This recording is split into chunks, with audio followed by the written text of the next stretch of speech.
BJP. സംസ്ഥാന കാര്യാലയമായ മാരാർജി ഭവൻ കേരളത്തിന് സമർപ്പിക്കാൻ കേന്ദ്ര ആഭ്യന്തരമന്ത്രി അമിത്ഷാ ഇന്നലെ അർദ്ധരാത്രിയോടെ തിരുവനന്തപുരത്തെത്തിയ അമിത്ഷായ്ക്ക് ബി.ജെ.പി. സംസ്ഥാന അധ്യക്ഷൻ രാജീവ് ചന്ദ്രശേഖറിന്റെ നേതൃത്വത്തിൽ പ്രൗഢോജ്വല സ്വീകരണം നൽകി. രാവിലെ 11 മണിക്കാണ് മാരാർജി ഭവന്റെ ഉദ്ഘാടനം. തുടർന്ന് പുത്തരിക്കണ്ടത്ത് നടക്കുന്ന വാർഡ് തല നേതൃയോഗ സംഗമത്തിലും ബി.ജെ.പി. സംസ്ഥാന നേതൃയോഗത്തിലും അമിത്ഷാ പങ്കെടുക്കും. വിവരങ്ങളുമായി ബി.ജെ.പി. സംസ്ഥാന ഓഫീസിൽ നിന്നും എസ് ശാലിനി, പ്രശാന്ത് ശങ്കരമംഗലത്ത് എന്നിവരും പുത്തരിക്കണ്ടം മൈതാനത്ത് നിന്ന് എം മനോജ്, വിനീഷ്, അഖിൽ പാലോട്ടുമടം എന്നിവരും ചേരും. പ്രിയപ്പെട്ട പ്രേക്ഷകർക്കറിയാം, ഇന്നത്തെ ദിവസം ഏറ്റവും വാർത്താ സമ്പന്നമാക്കുന്നത് കേന്ദ്ര ആഭ്യന്തരമന്ത്രി, ആധുനിക ഭാരതത്തിന്റെ കരുത്തിന്റെയും ആത്മവിശ്വാസത്തിന്റെയും പ്രതീകമായ കേന്ദ്ര ആഭ്യന്തരമന്ത്രി അമിത്ഷായുടെ കേരളത്തിലെ സന്ദർശനമാണ്. നേരത്തെ സൂചിപ്പിച്ചതുപോലെ അദ്ദേഹം ഇന്ന് ബി.ജെ.പിയുടെ സംസ്ഥാന കാര്യാലയത്തിന്റെ ഉദ്ഘാടന കർമ്മം 11 മണിക്ക് നിർവഹിക്കുന്നു. അതിനുശേഷം 11:30 ചരിത്രപ്രസിദ്ധമായ പുത്തരിക്കണ്ടം മൈതാനിയിലെത്തുന്ന അമിത്ഷാ ബി.ജെ.പിയുടെ വാർഡ് തല നേതൃയോഗത്തിൽ സംസാരിക്കുകയും കേരളത്തെ അഭിസംബോധന ചെയ്ത് സംസാരിക്കുകയും ചെയ്യും. ഞങ്ങളുടെ റിപ്പോർട്ടർമാർ ഇപ്പോൾ പുത്തരിക്കണ്ടം മൈതാനിയിലും അതുപോലെ തന്നെ മാരാർജി ഭവനിലും തയ്യാറാണ്. ആദ്യം എസ് ശാലിനിയിലേക്കാണ് പോകുന്നത്. ശാലിനി, രാവിലെ മുതൽ തന്നെ ശാലിനി ഉള്ളത് ബി.ജെ.പി. സംസ്ഥാന കാര്യാലയത്തിലാണ്. ഏതാണ്ട് 1 മണിക്കൂർ കഴിഞ്ഞാൽ കേന്ദ്ര ആഭ്യന്തരമന്ത്രി അമിത്ഷാ മാരാർജി ഭവനിലേക്ക് എത്തുകയും അവിടെ ഉദ്ഘാടന കർമ്മത്തിന്റെ ഭാഗമാകുകയും ചെയ്യും. എന്തൊക്കെയാണ് അവിടെ നിന്നും കൂടുതൽ കൂട്ടിച്ചേർക്കാനുള്ളത് ശാലിനി?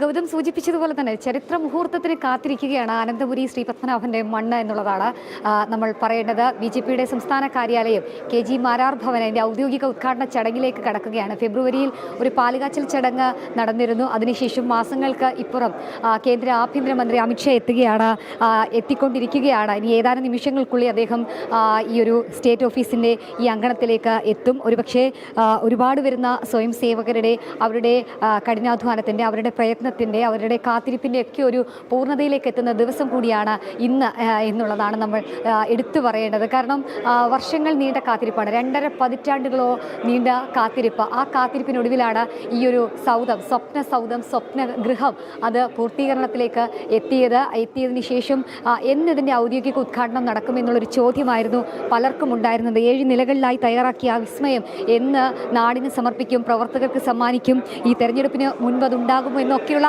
ഒരുപാട് ചോദ്യങ്ങളുണ്ടായിരുന്നു. ആ ചോദ്യങ്ങൾക്കൊക്കെയുള്ള ഉത്തരം കഴിഞ്ഞ ആഴ്ച ഔദ്യോഗികമായി തീയതി പ്രഖ്യാപനത്തിലൂടെ പുറത്തു വരികയും ചെയ്തു. 12-ാം തീയതി രാവിലെ 11 മണിക്കുള്ള ശുഭമുഹൂർത്തത്തിൽ ഔദ്യോഗികമായി കേന്ദ്ര ആഭ്യന്തരമന്ത്രി ഇത് ഉദ്ഘാടനം ചെയ്യുമെന്നുള്ള തീരുമാനം വന്നതോടുകൂടി പ്രവർത്തകർ വലിയ രീതിയിലുള്ള ആവേശത്തിലാണ് എന്നുള്ളതാണ്. ഇപ്പോൾ നമ്മൾ ദൃശ്യങ്ങളിലൊക്കെ കാണുന്നത് 100 കണക്കിന് പ്രവർത്തകർ ഇപ്പോൾ തന്നെ രാവിലെ തന്നെ ഇവിടെ എത്തി കാത്തിരിക്കുകയാണ് അമിത്ഷായുടെ വരവിനായി, ഔദ്യോഗിക ഉദ്ഘാടനത്തിനായി. നമ്മൾ കഴിഞ്ഞ മണിക്കൂറിലൊക്കെ പറഞ്ഞതുപോലെ തന്നെ ബി.ജെ.പിയുടെ ഈ ഒരു സംസ്ഥാന കാര്യാലയം ഉദ്ഘാടനം ചെയ്യുമ്പോൾ ആദ്യമായി അദ്ദേഹം ഇങ്ങോട്ടേക്ക് വരുന്നു. അതിനുശേഷം വാഹനത്തിൽ നിന്ന് ഇറങ്ങി കെട്ടിടത്തിന് മുന്നിൽ, അതായത് മാരാർജി ഭവന് മുൻപിൽ തയ്യാറാക്കിയിട്ടുള്ള കൊടിമരമുണ്ട്. ആ കൊടിമരത്തിൽ പാർട്ടിയുടെ പതാക ഉയർത്തും.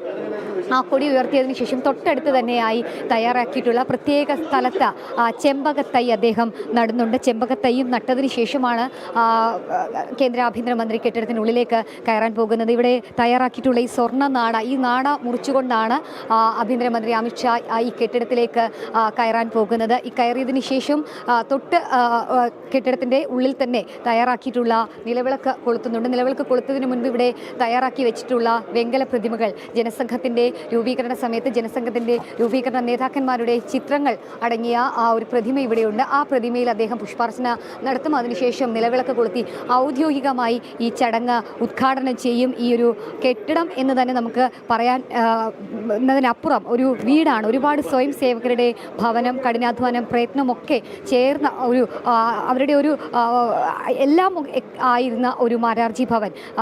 വർഷങ്ങൾക്ക് മുൻപ് ചെറിയൊരു കെട്ടിടത്തിൽ പ്രവർത്തനം ആരംഭിച്ച ആ ഒരു മാരാർജി ഭവൻ ഇന്ന് പൂർണ്ണതയിലേക്ക് എത്തി ഔദ്യോഗിക ഉദ്ഘാടനത്തിന് കാത്തിരിക്കുമ്പോൾ ഒരുപാട് ആളുകളുടെ ആഗ്രഹത്തിൻ്റെ ഒക്കെ സബലീകരണത്തിൻ്റെ ഒക്കെ നിമിഷത്തിലൂടെയാണ് നമ്മൾ കടന്നു പോകുന്നത്. എന്തായാലും മറ്റൊരു രാഷ്ട്രീയ കക്ഷികൾക്കും അവകാശപ്പെടാൻ കഴിയാത്ത രീതിയിലുള്ള അത്യാധുനിക സംവിധാനങ്ങളോടുള്ള ഒരു സ്റ്റേറ്റ് ഓഫീസ്, സംസ്ഥാന ഓഫീസ് ആണ് ഇവിടെ തയ്യാറാക്കിയിട്ടുള്ളത്. നമ്മൾ ആദ്യം സൂചിപ്പിച്ചത് റിസപ്ഷൻ മുതൽ ഹെൽപ്പ് ഡെസ്ക് മുതൽ ഏത് രാഷ്ട്രീയ കക്ഷികളിൽ ഉള്ളവർക്കും വരാൻ കഴിയുന്ന, അവർക്ക് സഹായം അഭ്യർത്ഥിച്ച് കേന്ദ്ര പദ്ധതികൾ എന്തൊക്കെയാണെന്ന് അറിയാനും കേൾക്കാനും അതിൻ്റെ ഗുണഭോക്താക്കൾ ആവാനും ഒക്കെയുള്ള അവസരം നൽകുന്ന ഈ ഒരു ഹെൽപ്പ് ഡെസ്ക് ഇവിടെ തയ്യാറാക്കിയിട്ടാണ്. ഹെൽപ്പ് ഡെസ്കും കഴിഞ്ഞ് നമുക്ക് അങ്ങോട്ടേക്ക് പോവുകയാണെങ്കിൽ മാരാർജിയുടെ വെങ്കല പ്രതിമ വെച്ചിട്ടുണ്ട്. വെങ്കല പ്രതിമയിൽ ഏറ്റവും പ്രധാനപ്പെട്ട ഒരു ചടങ്ങെന്നുള്ളത് ആ വെങ്കല പ്രതിമ അനാച്ഛാദനം ചെയ്യുക എന്നുള്ള ഒരു ചടങ്ങാണ്. ആ ചടങ്ങ് പൂർത്തീകരിക്കും. ആ ചടങ്ങും പൂർത്തീകരിച്ച ശേഷം ഈ മാരാർജി ഭവൻ പൂർണ്ണമായും അമിത്ഷാ നടന്നു കാണും. ആ നടന്ന് കണ്ടതിന് ശേഷം സംസ്ഥാന ഭാരവാഹികളോടൊപ്പം ഇവിടെ നിന്ന് പുത്തരിക്കണ്ടം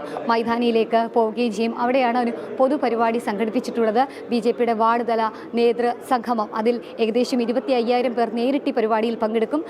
1 ലക്ഷത്തോളം ആളുകൾ 14 റവന്യൂ ജില്ലകളിൽ നിന്നുള്ള ആളുകളും പങ്കെടുക്കുന്നുണ്ട് എന്നുള്ളതാണ്. അതിൽ 4 റവന്യൂ ജില്ലകളിൽ നിന്നുള്ള പ്രതികൾ തിരുവനന്തപുരം, കൊല്ലം, പത്തനംതിട്ട, ആലപ്പുഴ ജില്ലകളിൽ നിന്ന് വരുന്ന ഏകദേശം 25,000 വരുന്ന വാർഡ് തല പ്രതിനിധികൾ നേരിട്ട് ഈ ഒരു സംഗമത്തിൻ്റെ ഭാഗമാകും. മറ്റ് ജില്ലകളിൽ നിന്നുള്ള 10 റവന്യൂ ജില്ലകളുടെ പ്രതിനിധികളും വാർഡ് തല, യൂണിറ്റ് തല പ്രതിനിധികളും വിർച്വലായി ഈ ഒരു യോഗത്തിൻ്റെ സംഗമത്തിൻ്റെ ഭാഗമാവുകയും ചെയ്യും. നമ്മൾ ആദ്യം സൂചിപ്പിച്ചതുപോലെ തന്നെയാണ് മിഷൻ 2025 എന്താണ് അമിത്ഷാ കേരളത്തിനായി കാത്തുവച്ചിരിക്കുന്നത്, എന്താണ് ആ പ്രഖ്യാപനത്തിൽ ഉണ്ടാകാൻ പോകുന്നത്. 2025 തദ്ദേശ തെരഞ്ഞെടുപ്പ്, 26 നിയമസഭാ തെരഞ്ഞെടുപ്പ്, ആ 2 തെരഞ്ഞെടുപ്പുകൾക്കുമായുള്ള വിഷൻ 2025 അദ്ദേഹം പ്രഖ്യാപിക്കുന്നുണ്ട്. അതിനുവേണ്ടി കാതോർത്തിരിക്കുകയാണ് രാഷ്ട്രീയ കേരളം. നിലവിലെ രാഷ്ട്രീയ സാഹചര്യത്തിൽ പ്രത്യേകിച്ച് കേരളത്തിൽ ഗവർണർക്കെതിരെ നടക്കുന്ന പ്രതിഷേധങ്ങൾ, യൂണിവേഴ്സിറ്റികൾ കേന്ദ്രീകരിച്ച് നടക്കുന്ന അക്രമ സംഭവങ്ങൾ, ഇതിലൊക്കെ ഏതെങ്കിലും തരത്തിലുള്ള പ്രതികരണങ്ങൾ അമിത്ഷായുടെ ഭാഗത്തു നിന്ന് ഉണ്ടാകുമെന്നുള്ളതാണ് നമുക്കിനി കണ്ടറിയേണ്ടത്, കേട്ടറിയേണ്ടത്. എന്തായാലും എല്ലാവരും ഉറ്റുനോക്കുന്നത് അമിത്ഷായുടെ വാക്കുകൾ കേരളത്തിലെത്തി ആ ഒരു വാക്കുകൾക്ക് വേണ്ടിയിട്ടാണ് കാത്തിരിക്കുന്നത്. എന്തായാലും അതിനു മുൻപ് നീണ്ട വർഷങ്ങൾ എന്ന് BJPയുടെ സംസ്ഥാന കാര്യാലയം തുറക്കും എന്നുള്ളൊരു ആഗ്രഹം, ആ ഒരു കാത്തിരിപ്പൊക്കെ ഉണ്ടായിരുന്നു. ആ കാത്തിരിപ്പിനൊക്കെ ഇനി വളരെ ചുരുക്കം നിമിഷങ്ങളുടെ മാത്രം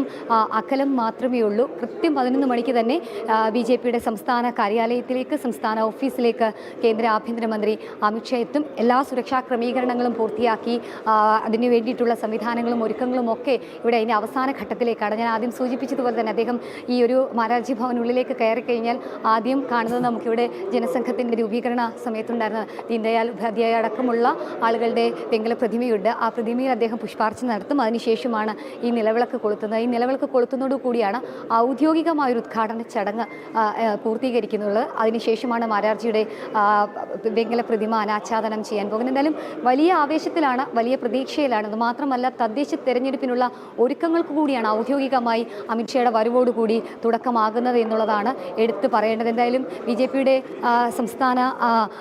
മുൻ സംസ്ഥാന അധ്യക്ഷനടക്കമുള്ളവർ ഇവിടെ എത്തിയിരിക്കുകയാണ്. ദൃശ്യങ്ങൾ കാണാം. അദ്ദേഹം മുകളിലെ BJPയുടെ സംസ്ഥാന ഭാരവാഹികളുടെയും ഒപ്പം തന്നെ സംസ്ഥാന അധ്യക്ഷൻ്റെയും ഓഫീസിലേക്ക് പോയിരിക്കുകയാണ്. എന്തായാലും എല്ലാ രീതിയിലുമുള്ള ഒരുക്കങ്ങളും പൂർത്തീകരിച്ചു. നമുക്കിപ്പോൾ BJPയുടെ മുൻ സംസ്ഥാന അധ്യക്ഷൻ അദ്ദേഹം K. സുരേന്ദ്രൻ ഇവിടെയുണ്ട്. അദ്ദേഹത്തിൻ്റെ പ്രതികരണം കൂടി ഈ ഒരു സമയത്ത് നമുക്ക് തേടേണ്ടിയിരിക്കുന്നു. സുരേന്ദ്രജിരി, ഇനി സമയം കുറച്ചേ ഉള്ളൂ. BJPയുടെ സംസ്ഥാന കാര്യാലയം സമർപ്പിക്കാൻ പോവുകയാണ് അമിത്ഷാ. തീർച്ചയായിട്ടും ലക്ഷോപലക്ഷം പാർട്ടി പ്രവർത്തകരുടെയും BJPയെ സ്നേഹിക്കുന്ന ബഹുജനങ്ങളുടെയും ഒരു സന്തോഷത്തിൻ്റെ ഏറ്റവും വലിയൊരു ആത്മാഭിമാനത്തിൻ്റെ നിമിഷമാണിന്ന്.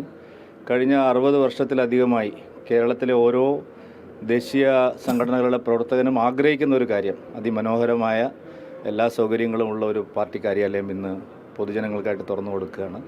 ഇത് കേവലം ഒരു കാര്യാലയമല്ല, ഇത് ഒരു ജനസേവന കേന്ദ്രം കൂടിയാണ്.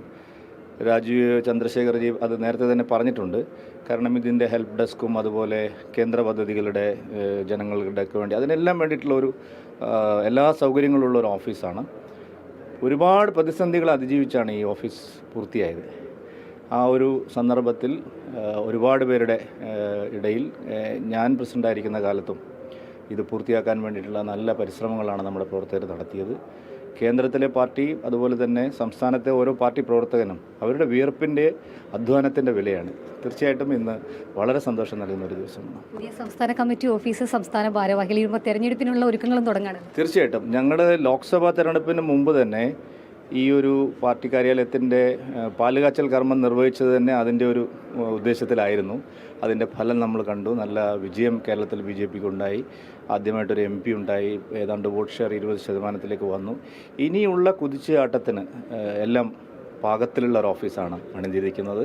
ദീർഘകാലത്തേക്ക് ഒരു 50 വർഷം അല്ലെങ്കിൽ ഒരു 100 വർഷം പാർട്ടി പ്രവർത്തകർക്ക് ഉപയോഗിക്കാൻ കഴിയുന്ന മനോഹരമായിട്ടുള്ള ഒരു ഓഫീസ് തന്നെയാണ്. അദ്ദേഹം സൂചിപ്പിച്ചതുപോലെ ദീർഘവീക്ഷണത്തോടെ നിർമ്മിച്ച ഒരു പാർട്ടി ഓഫീസ്, അതാണ് BJPയുടെ സംസ്ഥാന കാര്യാലയം എന്നുള്ളതാണ് മുൻ BJP സംസ്ഥാന അധ്യക്ഷൻ K. സുരേന്ദ്രൻ വ്യക്തമാക്കിയിട്ടുള്ളത്. അദ്ദേഹം മുകളിലേക്ക് പോവുകയാണ്, ഓഫീസിലേക്ക് അടക്കം